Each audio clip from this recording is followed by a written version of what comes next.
So my wife would say that I can explain what I do, but not why I do it.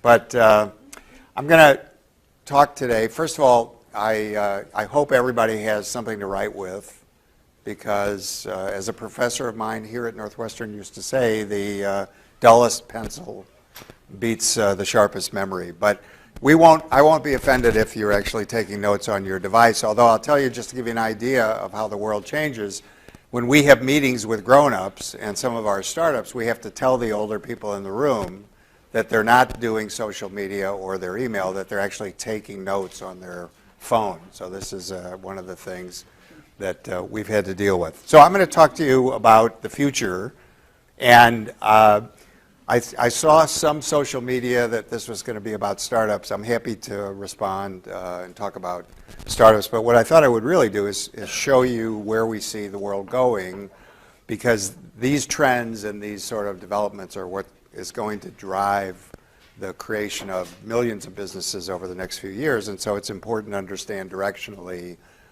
what's going on, and that will in turn create a lot of these opportunities. So the deal about the future is this. I recommend when you're writing a business plan or doing predictions to either pick a date or a number, not both, because that turns out to be a much harder bar to deal with. But what we found is in technology, and that's all we do, is focus on technology, we tend in the short term to think it's game-changing and amazing and overwhelming, and overestimate the short-term impacts and really underestimate, because it takes a while. You know, it's hard to understand. You don't want to mistake a really clear view of where we're going to end up with how long it takes, okay, with a short distance. And so we tend to do this. We tend to not understand exactly the adoption curve and how long it takes for the large group of people, not the early adopters, but the large group of people to really engage with technology. The good news is it used to be the case that we had really bad choices. You know, we could do something really inexpensively, really quickly, or really well, and you could pick any two, but you really couldn't have it all.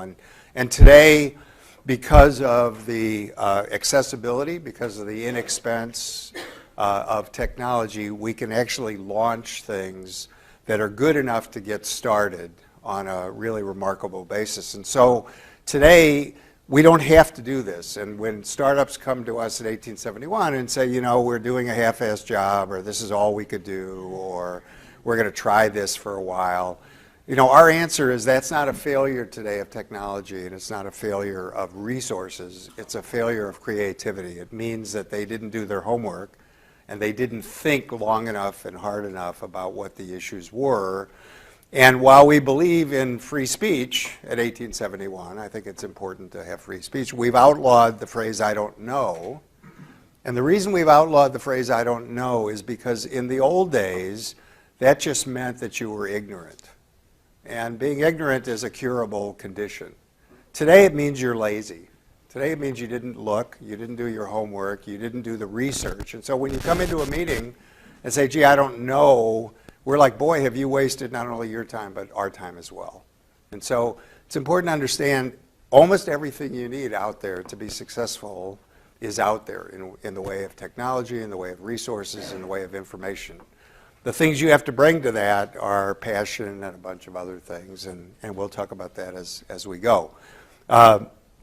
The other thing we've had to do is redefine the definition of insanity. Used to be pretty straightforward. Used to be, hey, if you keep doing the things the way you've always done them, why would you expect a different result? It turns out in today's age of disruptive everything, that's not broad enough, okay? So when you look around and you say, well, this is how it's been done, this is how other people are doing it, you know, you are sort of buying into their limitations. You're buying into the best, basically, that they could do, not what you could do, not what the opportunities are, not what the boundaries are, because those are not known today. Those are not limited by any sort of constraints. And so, you know, we sort of come from a different world. We understand that a lot of the future is not going to be step transactions. A lot of the future, very simply, is, and we're headed to a place where we don't think a lot of change will be incremental.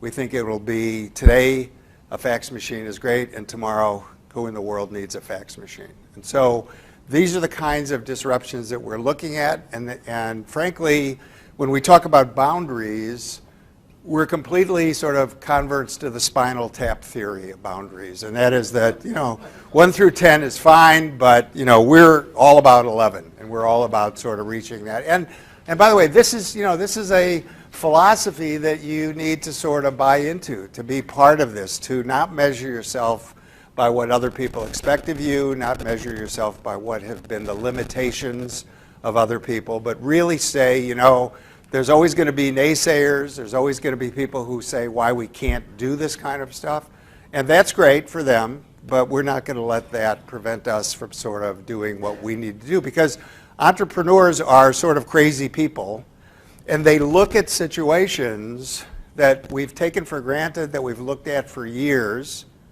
and they come away with a different approach or a different idea or a different solution. And this is not age-bound.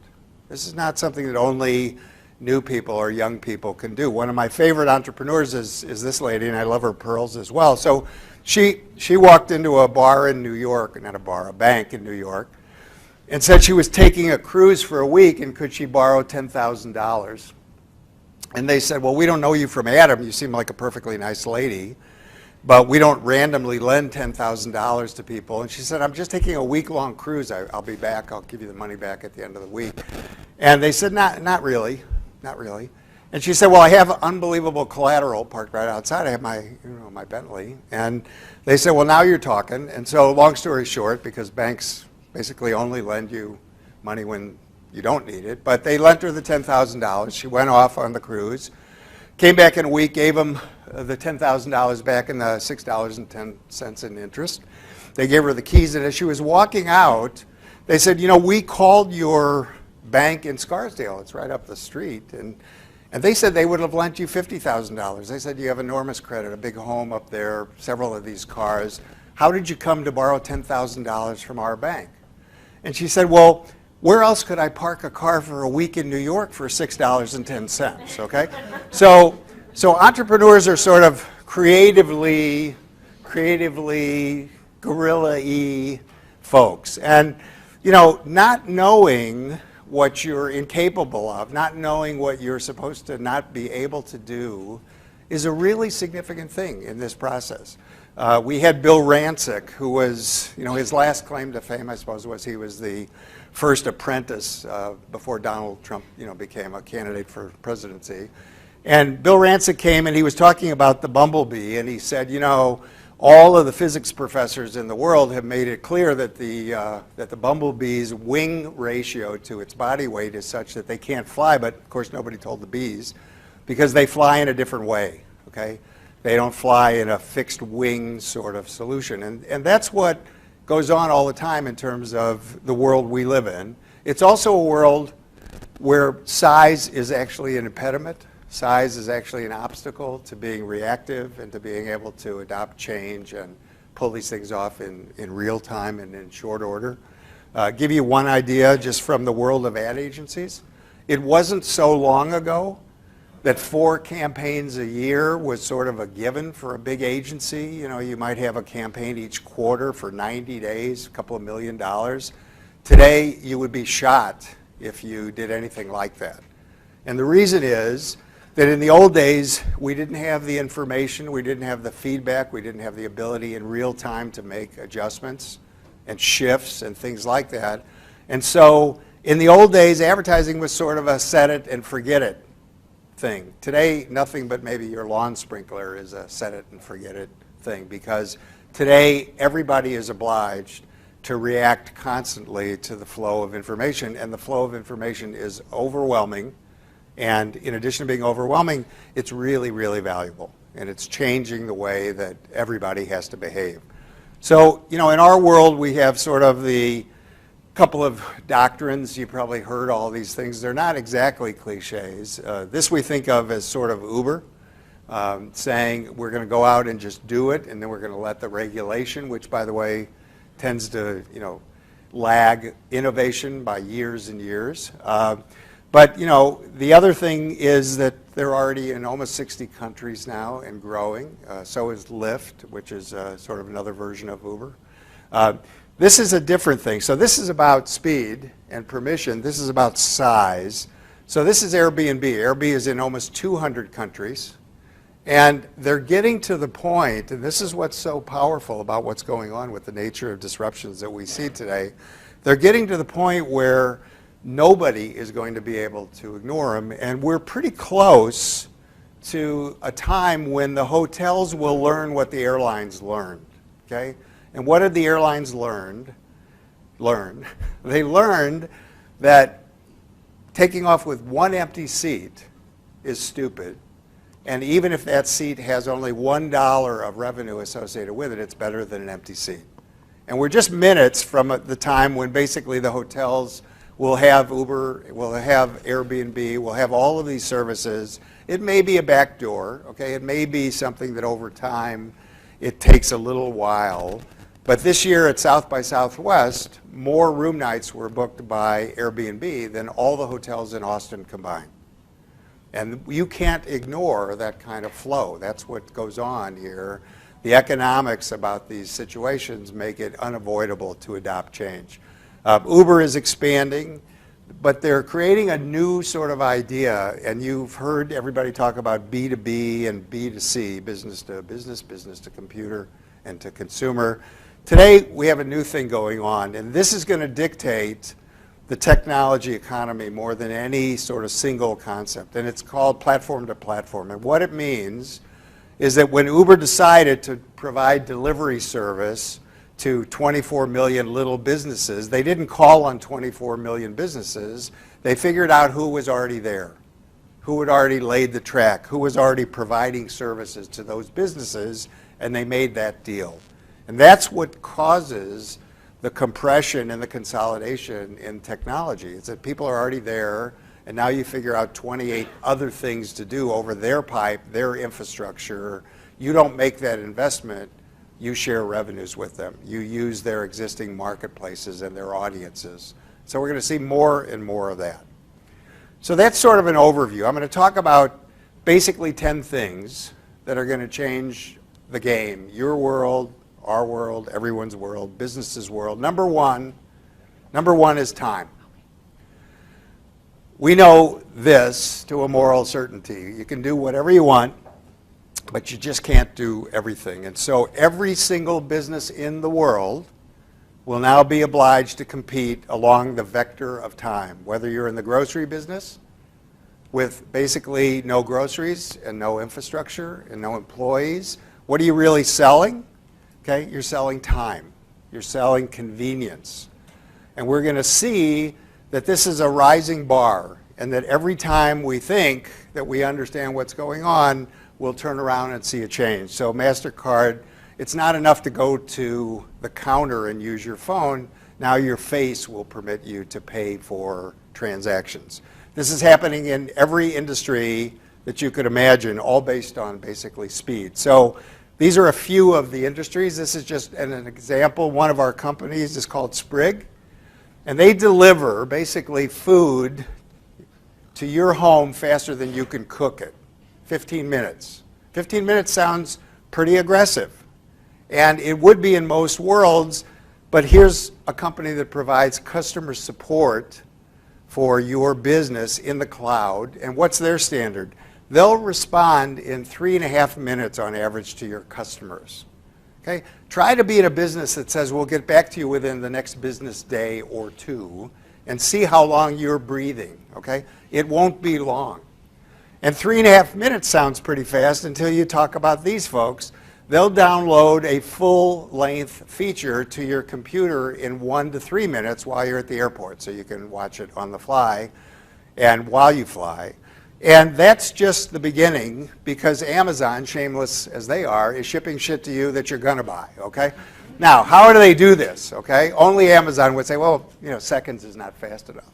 So first of all, they have wish list, previous orders, all your experience, but what they really focus in on is this, and it's called cursor hover time, and that's them looking out from your computer at you and seeing what you're doing while you think you're looking into the computer. You might think of it as digital drooling, okay? And that's going to be the predicate for offering you coupons, incentives. We know you like this. We know you just haven't bought it yet. So that's the world. That's the idea that you're moving so fast that you're actually ahead of the consumer. So they're building a new facility on Goose Island. They're basically going to deliver things in 1 hour. A lot of this is driven by the new mobile world. Okay? A lot of this is driven by some things that you think you know and some things that you really don't know. One of the things that's been very clear and interesting is the bigger the screens get, the more expensive purchases we make on these kinds of technologies. And so as the screens increase, we feel better about that whole process.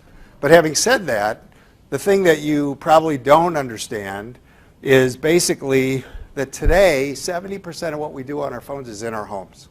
It's not out in the world. We like the fact that it's a secure network. We like the fact that we have deliberative time. We like the convenience of the apps, but we're doing a huge amount of this at home. And that has informed sort of another very interesting change in what's going on. All kinds of businesses are now bringing things and services to you in the home. You can have your eyes examined. All kinds of medical technologies, you know, spit in your phone basically, or, you know, have a blood test, or even have your actual drugs regulated within your body, you know, using something that's roughly akin to a garage door opener for dosage. This is an implanted chip with a set of wells that distribute and disperse medication based on, you know, your ability to manage your pain. Now, again, in this world, all right, here people are coming out to my home, they're delivering to my home in an hour, but the bar continues to rise. And so most of us, we don't want to wait at all. And so all over Europe, what we're seeing is a very interesting change in behavior. The consumer is willing to do more lifting for speed and convenience. And so you're going to see the return of things that, you know, used to be around, drive-throughs, drive-ins, order from the site, and then come to my location, order your groceries, we'll pick it up, all of this kind of stuff. Curbside just announced with Target that you'll be able to just pull up, and you'll see more and more in the malls now, basically a kiosk that'll be a delivery point for many of the stores in the mall, because people don't want to park and go to 16 different places, but they do love this convenience. And again, if you have anywhere in your neighborhood a red box, you can expect to see immediately in the next, let's say, 6 months, another big, ugly apparition, and it'll be the Amazon locker, okay? And what's going on? Well, Amazon is saying, well, we can deliver so you don't have to wait at home, so we'll deliver to the locker right in your neighborhood, and they'll have one of these things, much like Google has, you know, food within 15 feet of every engineer. They'll have a locker, you know, just about everywhere you could imagine in order to permit this kind of delivery, all based on speed, all based on time, all based on convenience. You've seen Starbucks say, we'll have your coffee waiting for you now. We'll see how well that works out, because if there's any more persnickety customer than a Starbucks customer, I don't know who it is, but Ritual is a company that lets mom and pop businesses have that same functionality. So they basically have built a white labeled version of that ability to order. And all of this is part of this world. It's the, you know, this looks like a union poster, but it actually just stands for the world of immediate gratification, the world of I want it and I want it right now. And so this is a powerful new application that you may not be familiar with. So this is in the theater, and it tells you basically when to go pee, okay? Now, this is one of these I need it now kinds of things, and it'll say, you know, run out right now, it's a mushy love song or something, hurry back, you won't miss anything in the plot. You know, very, very significant. But the stuff that we thought was great keeps moving, the bar keeps moving. So things that were a miracle yesterday, things that we couldn't believe we had lived without, are today just taken for granted. And strategies that don't keep moving forward are over. Okay? That people who are just trying to maintain their positions are just going to lose, because if you're trying to just hold steady, you're slipping backwards, and you're slipping backwards constantly. So number one, time. Number two, basically, is the idea that the consumer wants to drive. Okay? Everything will be custom. Everything that we do basically is going to be something that we've extracted basically from the game business. And here's what we've learned from games. Every single time a game player, a consumer, think of games as the canary in the coal mine, every time a consumer engages with a social game, and these are hundreds of millions of instances, they decide each time what's it worth, how much do I want to spend, how much do I want to commit, what's the nature of the engagement. And it's all on the fly. It's all by the bite. And so the lesson from this is this. They don't want to commit. They don't want to subscribe. Subscriptions have been completely and totally a failure within the game world.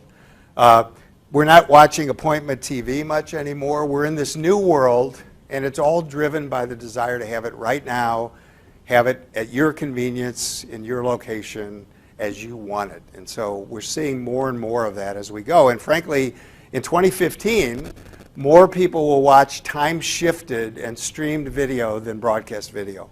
And that's just the beginning of a trend that's going to continue. So we call this basically an idea of the content has to be wherever, whenever, whatever the consumer wants, basically permissively without asking for it.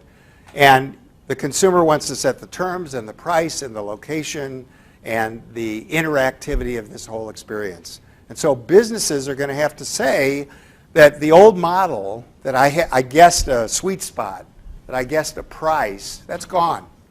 There is no fixed pricing, because if you're really smart in a digital world, you understand that some consumers will pay 99 cents and some consumers will pay $99 for the exact same piece of information. What's the difference? Mobility, access, speed, relevance. So think of this as a stock trader, and this is a historian who's writing a book about 2 years ago, the stock market. So the information value, excuse me, varies quite significantly in terms of the world that we're looking at today. But as I said before, we know that gamers will not pay $5 a month for unlimited gameplay, and yet on average they spend about 25 bucks a month playing these games. All about commitment, all about I want it when I want it. And in the game world, as I said, it's been a complete failure. It's working a little bit in education, online education. It's working a little bit in entertainment.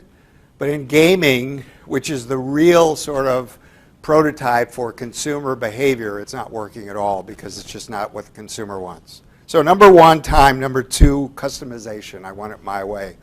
Number three, a new currency. What do we pay in today? Okay? Well, we pay in attention. And here's what we know. However busy we are, however time constrained we are, the way we deliver value is by paying attention. And by the way, when you think about and you do traditional analysis about competition and competitive sets, you need to understand that it's not just the known competitors. Today you're competing against everything. You're competing against anything and everything that takes mind share, attention, engagement. Any of those things get in the way of your ability to message. And this attention thing is frightening, and it's frightening because of how fleeting it is. And if you don't think that it's fleeting, I want to tell you about the new Tic Tac. So these people were so concerned that the consumer would get bored mid-suck, okay, mid-suck, that the Tic Tac changes flavor, okay? This is not even a lifesaver, okay? This is not a Tootsie Roll Pop where you have that sort of delayed gratification. This is a crummy Tic Tac, and yet it's going to change flavor to keep you interested, to keep your attention. And so, you know, this mobile world, very tough and very busy, and attention is going to be more and more of a premium just because of the clutter, just because of what's going on. Last 4 weeks, almost 50,000 new apps in the Apple Store alone. 50,000. So try to bust through that clutter. Try to figure out a strategy to get your message out there. Pretty scary. But the other thing that's happening is we're creatures of habit in a very interesting way, okay? And that means that as much as we expose ourselves to some things, we end up settling down on the same things that we're comfortable with. Now this says, 5 or less apps 80% of the time. The concentration is even more amazing than that.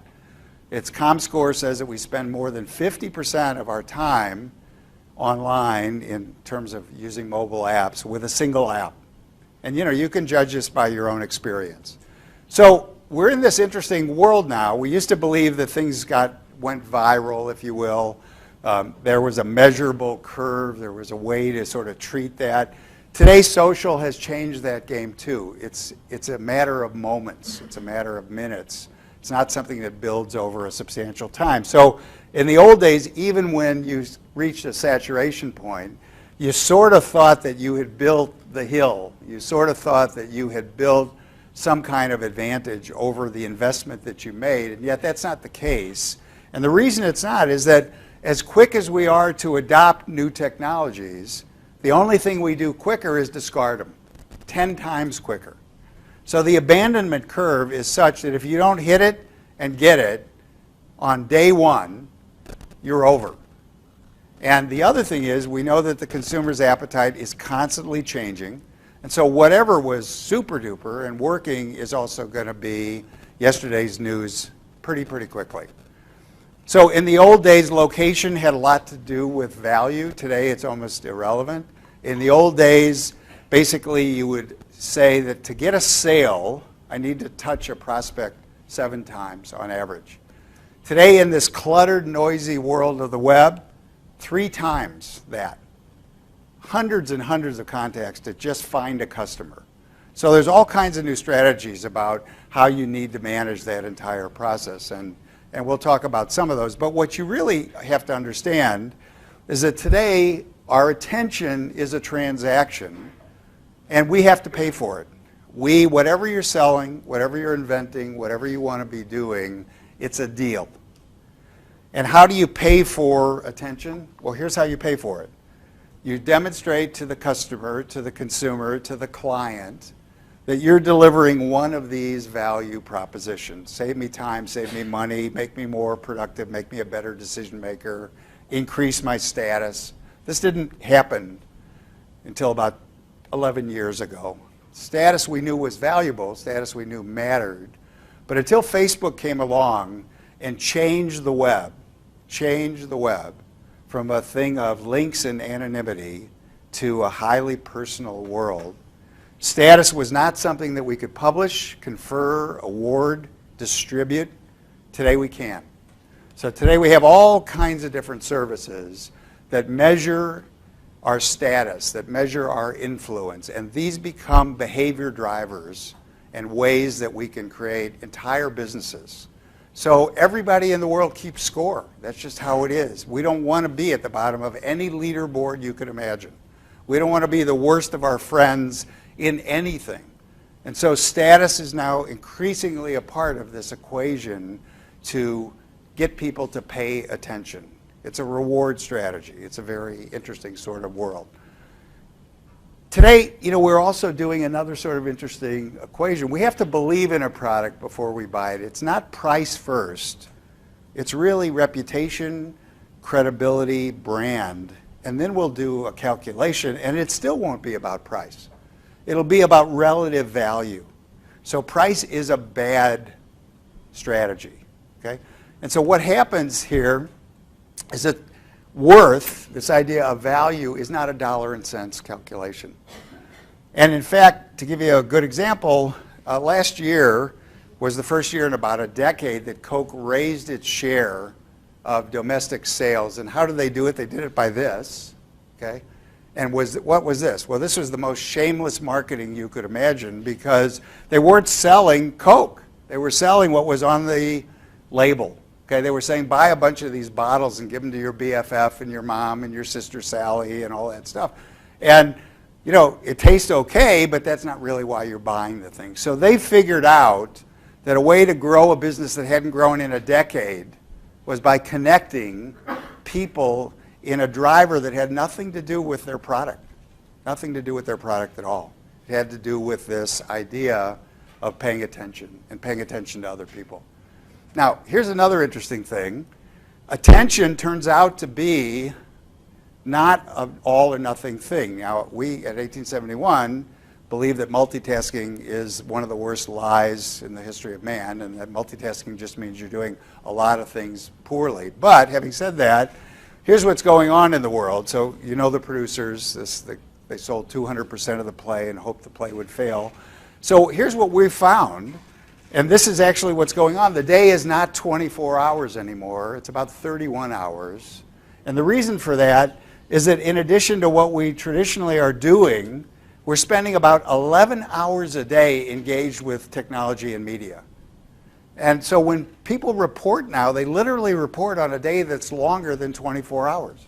And you're saying, like, that can't be, and yet that's because we're doing a lot of things at the same time. And it's a very interesting, sort of difficult world. Now, what this also means is another thing that's completely counterintuitive, and that is that today what you're saying is less important than the context in which you're delivering your message. Okay? What you're saying only matters if we're listening. Those of us who are parents understand that as much wisdom as we share with our kids, if they're not listening, it doesn't really matter. If you can't be found, if you're not out there, if you're not in the conversation, you can basically forget it. And so today we would say that traditional advertising is a penalty. It's the cost of being boring.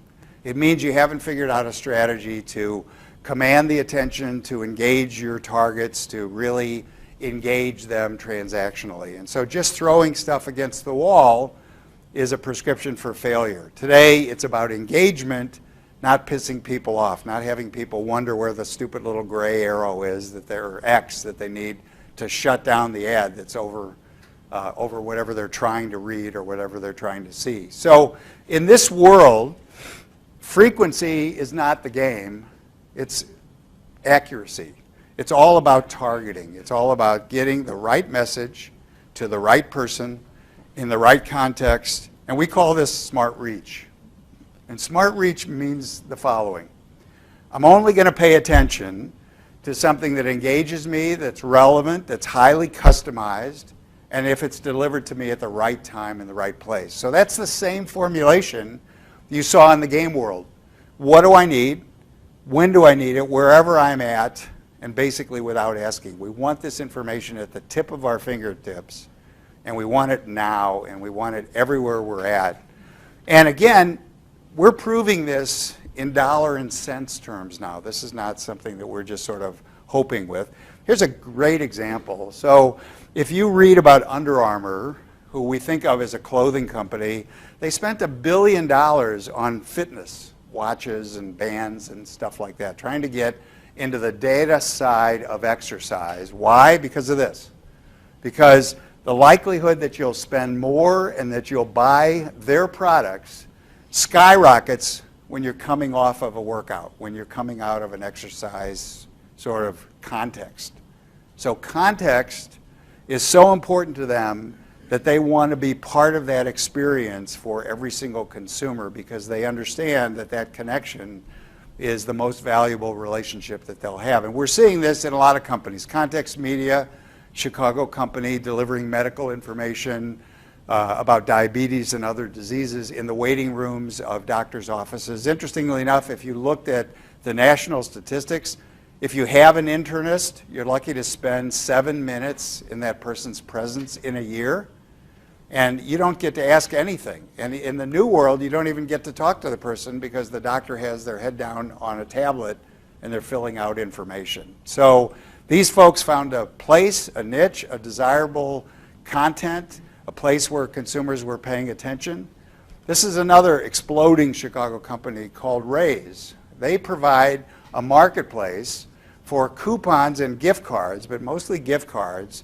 While you're standing in line at Best Buy, you can shop for a gift card and you can pay $5 for $18 worth of gift card, because somebody else was stuck with the $18 gift card and they don't care. So they put it out there and they said, I'll sell this for $5. You buy that thing and you use it literally standing in line at Best Buy, and you get $18 of credit at the register for the $5 card that you just bought. In the context, immediately relevant, And here's what's really interesting, why this business is exploding, because unlike Groupon, so if you have a Groupon coupon and you go into a restaurant, they put you in this section for cheapies, not foodies, okay? What's great about gift cards is they don't degrade the brand. This is a real insight. Nobody knows what you paid for the gift card. Everybody knows a 2-for-1 coupon. Everybody knows what you paid when you're coming in for a sort of a known discount. So it's a very significant thing that they're building. But it's all about the same thing, which is I got to reach you, my message has to get through to you, and then I want to drive and change your reaction. And today, if things are going tough, you know, what we tell people is please don't yell, okay? Figure out how to be a better argument. Figure out how to be more precise in delivering your messaging, because that's really the name of the game. It's not something that basically is a transaction of volume. It's a transaction of accuracy. Number 5 is that we're all connected. We're all tethered. We don't think of these things as phones. We think of these things as digital trackers. But this idea of connectivity is changing the game again. So just consider in the old world what the TV networks looked like. Okay, they were basically one-to-many. Tonight, 22 million people will watch the network major news channels, but 164 million people will be connected on Facebook every day. Every day. And so that's changing the game too, this idea that we're all connected. And by the way, it's not just kids. I mean, we think it's just kids. It turns out that we're all looking at these devices a staggering amount of times. And if you don't believe it, you can download this app. It's called Moment. It's free. You put it on your iPhone. It tells you what your kids or you are spending in terms of the day watching and dealing with your phone. And you run this for a couple of days and you just can't believe how much time you're spending. And here's how much time you're spending. 3.5 hours a day on that device. 3.5 hours. That's the nature of what's going on. And it's only going to get worse. So these shameless assholes who make the cars, okay, they're like, oh, don't be distracted. Please don't text. But here's 100 other things you can do in the car while you're not being distracted, okay? And by the way, you are being distracted, okay? Because the thought that you're hands-free is complete bullshit. Your mind is not on the road, okay? And you are a danger, and that's just beginning. And so, we're going to see the car become the most significant place of connection for mobile everything, and it's really pretty frightening. It's really amazing. But we're all generating an enormous amount of data. It's exciting in a way. It's all measurable. It's changed industries. So up to about 5 years ago, the online merchants had it all their own way because they knew who you were. Today, with the new technologies, we can tell who you are in the bricks and mortar world. Didn't exist until about 5 years ago. We had no idea if you came into a store what was going on. Today, we can see whether you pause at an end cap. We can see how our aisles are doing, what the concentrations are, what the areas of interest are. We can see how our windows are doing and pulling you in, how long you're staying, whether you're a returning customer. If you're a returning customer, of course, we want to coupon you. We want to offer you special incentives. It's taken about 50 years to figure out that the stupidest time to give somebody a coupon is when they're walking out the door at the grocery store. So we're changing that game too. Your phone will now be a very powerful tool. It'll help you. You'll be grateful for this. You won't want to go home and have missed some of these opportunities, highly customized for you and available for you. Couponing, money, all kinds of different things, information, wine pairings, contextual commerce. Basically, products will talk, things will supply us with information. All of that's going to be part of that. And it's not going to be limited, by the way, to the stores, because we'll see it in the malls, we'll see it at the train station or at the bus stop, we'll see it basically at the big game. And again, this is not a fixed thing, so we're putting them on cocktail waitresses to measure their performance, to make sure they're serving the high rollers, to deal with all of that kind of stuff. We're putting them on NFL players. We're not so far from the point where the computer will say, pull that guy out, his legs are tired. The coach won't know, but the computer will measure his response time to his position every single snap. And again, it's coming more quickly than we can imagine. We had our first baseball game umpired by a computer. It did way better than the humans. Okay? We have devices now that will correct your posture, okay? Things that'll say you got enough sunlight so you won't be grumpy this afternoon. And just when you think it can't get creepier, Disney, of course, has magic bands. So these started as tools for getting into the park, paying for your food, getting into your room, getting special access. But now they're personalizing these experiences so goofy. And by the way, it's not really goofy. It's a guy with a big goofy head. But he'll know the names of your kids, what city and state you're from. He'll greet them in that fashion. That's where that information experience is headed.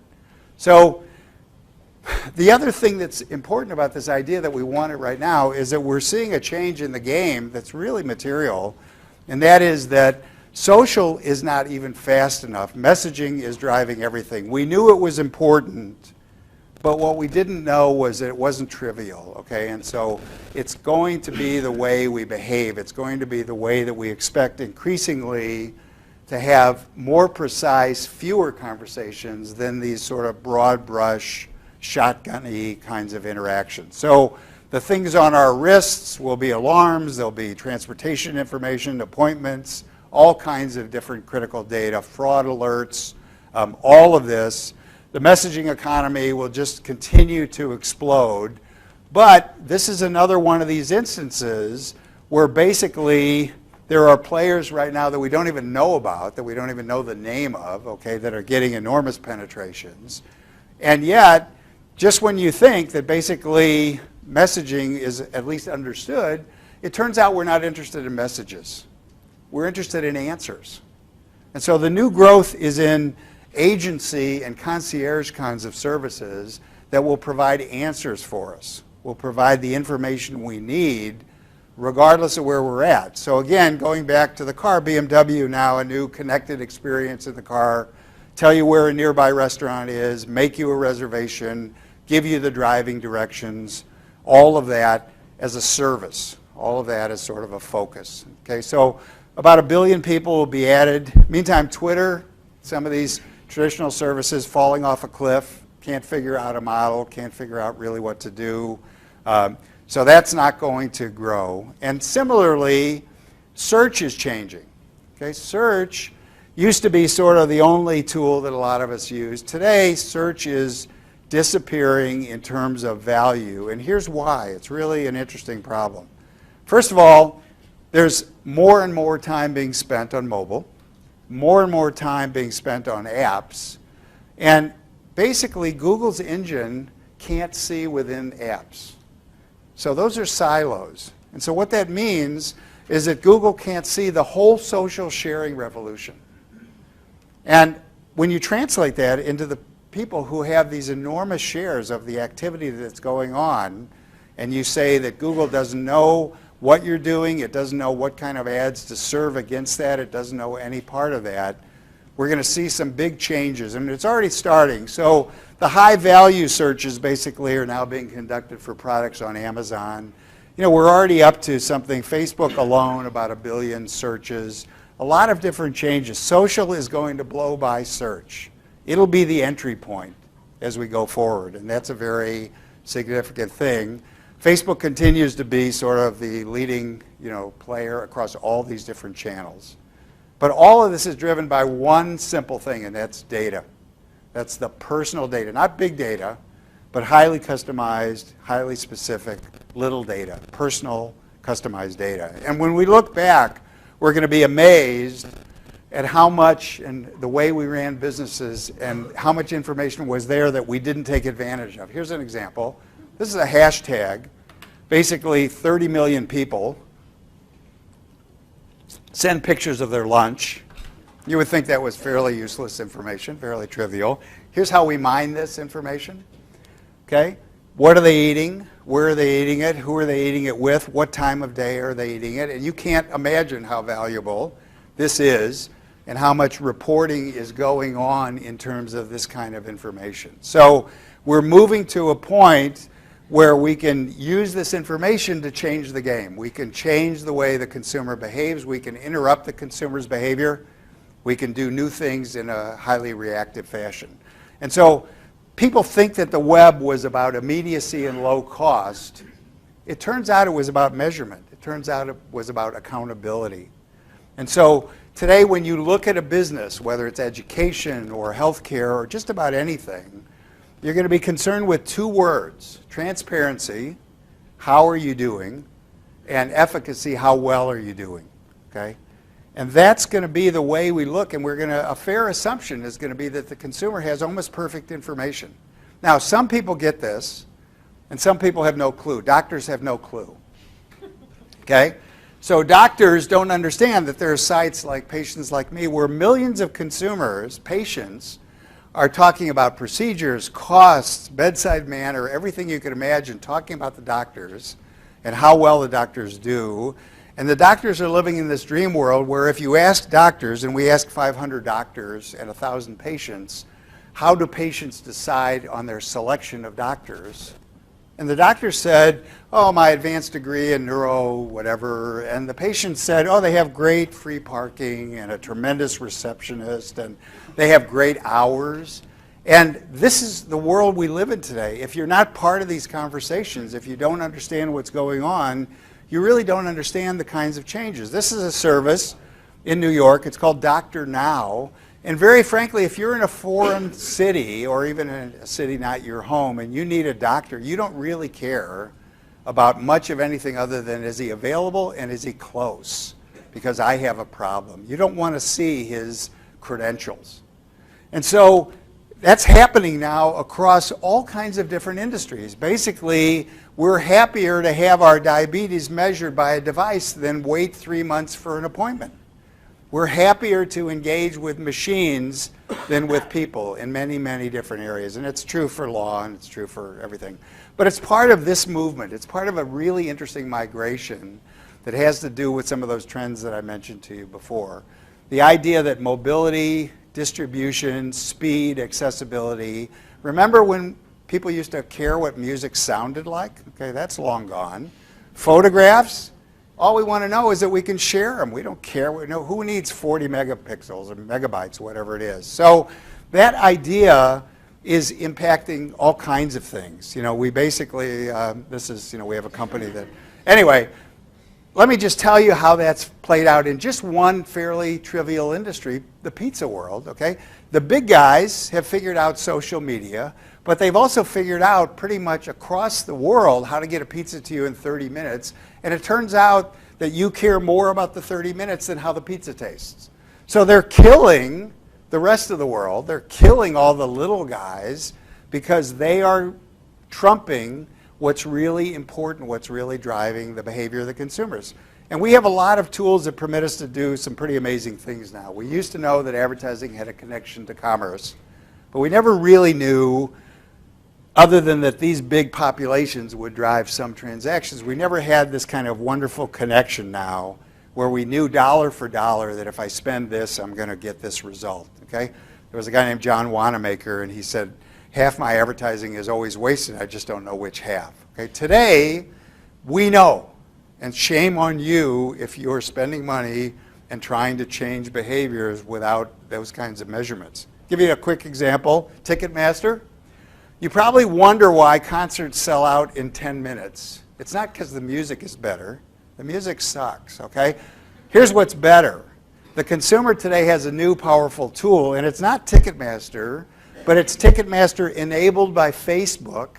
So now the kids see which of their friends are going to the concert, where they're sitting, and this is what's driving this unbelievable burst in commerce where these concerts and these things sell out in minutes. You don't even have to tell your parents that you're going to the concert, but it's using information. And here's what's astonishing. Ticketmaster couldn't do this themselves. They needed Facebook's data to think intelligently about their own customers. And so that's where this platform-to-platform stuff is starting to build. That's where businesses need to partner with the resources and the tools that are going to really change their business as we go forward. And as we go forward, we're going sort of in the Wayne Gretzky sense. we're going from chasing stuff and looking backwards, analytics, to a new world of getting ahead of the consumer, of prognostics, of reaching out. So whether it's Target, this dad was bitching that his daughter was getting maternity ads, and they said, maybe you should speak to your daughter, and of course she was pregnant. Target knew that, the dad didn't know that. Or this guy watched 2 Broadway musicals and had to quickly watch a war movie and a couple of football games to get back. Or Google's ability to predict real estate trends more accurate now than industry professionals. And again, on the creepiness curve, there's always a higher level. So the credit card guy is now predicting early divorces. How do they do that? Okay, well, flowers sent to the same address, not your home. Hotel charges, self-improvement, singles bars. Now, why do they do this? Okay, well, let's be clear, they are perverts. But that's not why they do it. They do this because their experience is such that they know that when your soon-to-be ex-spouse runs up these charges, that you say they're all the person who is not you, right? So you disown all those charges. So they literally have algorithms now that say this is a crazy pattern. This is spite spending. There's actually a technical term for it. And they literally shut down or taper the ability to spend on those cards so they don't end up holding the bag for those kinds of purchases. Number 9 is this idea that we don't care about owning anything today. This has enormous implications. This has a lot of different names as well, but fundamentally what's going on is that we're interested in experiences. We're interested in utility, not ownership and not possessions. And so basically in the movie business, they've gotten more satisfying, but they're sure not better, okay? I mean, they're playing to cheaper emotions. Or, in this world, basically today what we say is that you don't have to own anything. People are happy to dispose of things. I like to say nobody ever washed a rent-a-car. I mean, the idea is very significant. We have companies in the trillions of notional value now, no cars, no real estate, no content, no inventory. Basically, we have, banks with no money. All of this stuff is of a piece with this new world, utilities and logistics companies with no resources at all. And it's just beginning. And we're going to have essentially Uber for everything. And the idea is that this is a new way of looking at the world, and it keeps getting more so. So these people will take a package with you if they're driving to a different city, or these people will send a truck to pick up something that was too big for you to move, or these people will meet you at the airport and return your rent-a-car. These are good things. What's great about our world is that as soon as you think that this is sort of the top, then you have some goofy person who comes along with a crazy service, and then you know that you sort of reach the finite part. So my favorite crazy service is these guys who say, we'll cover your parking fee at the airport by renting your car out to somebody else so they can drive it while you're traveling. Now, you can imagine how comforting that is to people of a certain age. And those people of a certain age also remember this movie, okay? And so it's the Ferris Bueller problem. It's like, what are they doing with my car while I'm in a different city? And then lastly, this idea of sharing. Understand that sharing is probably the wrong word. It's really surplus. We share divvy bikes. But the difference is that in this surplus world, what we're saying is that everybody has something extra. Everybody has talent or rooms or space or capacity. And so more and more of us are willing to participate in these shared services. And what's great, what's so exciting, is that it's working and we don't even really understand how and why it's working. So what's amazing is the sharing economy continues to explode because of an amazing thing. We trust the crowd more than we trust each other. Very sort of peculiar thing, but it's going to get more so. So whether it's translations or tasks or chores or logos or data or venture capital, just about anything. But look who these people are. This is really significant because this is an opportunity for this country to bring resources back into the system.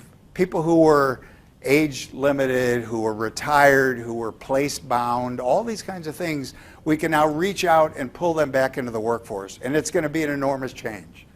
this freelance economy is going to continue to grow. Right now it's about 53 million people, and it's going to get more so. And then the last thing I'll just leave you with is the Internet of Things, except we call it the Internet of Everything. And the Internet of Everything is basically an idea of connectivity again, but we've passed the point where it's people to people. It's really machines to machines. So the smart home, the smart car, this you throw in your dryer and it calls you when your load is finished spinning. These keep you from losing your keys or your property or your luggage. And I don't know if any of you have not moved, but when you move, you give your precious possessions to some people with no teeth, and you hope it shows up at the other end. This is a fake little box that you include with your shipment, and then it sends you signals about where your load actually is throughout the move. It's very reassuring. These are wearables, okay, that use your eyes as your mouse. Very significant. Now, you know about Google Glass. Google Glass wasn't massively successful. We don't call that a wearable. We call that a prophylactic, because who would have kids with this guy, right? But the idea is that when we do it right, it can drive a wheelchair. When we do it right, it can watch that we're drifting off in our car and actually vibrate our seat from the rearview mirror, watching our eyes, okay? These are all coming. These are haptic cues. This is a fork that my mother would be proud of. If you're eating too fast, it starts to vibrate, so it makes it hard to get the food in your mouth.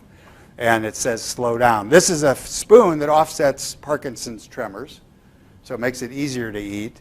This is a belt that increases or decreases as your day goes by, depending on what you've had to eat. You can count your calories, exercise equipment. This umbrella knows whether it's going to rain or not. It says, take me, I'm in touch with the Weather Channel. Pill bottles that talk. This is a pill you swallow. We call it the light at the end of the tunnel instead of a colonoscopy. And then smart waste cans, okay? These notify the garbage trucks every morning that they're full or not, so the routes are dynamically delivered and distributed, so no fuel is wasted, no effort is wasted. Amazing, pretty amazing. Very successful. You'll see it in every city. And then sort of last but not least, my favorite is a wallet that knows your budget, and as the month goes by, it gets harder and harder to open. And so it says, don't need that thing exactly. So anyway, experiences, mobility, connectivity, accountability. That's the world. That's where we're headed. And thank you very much.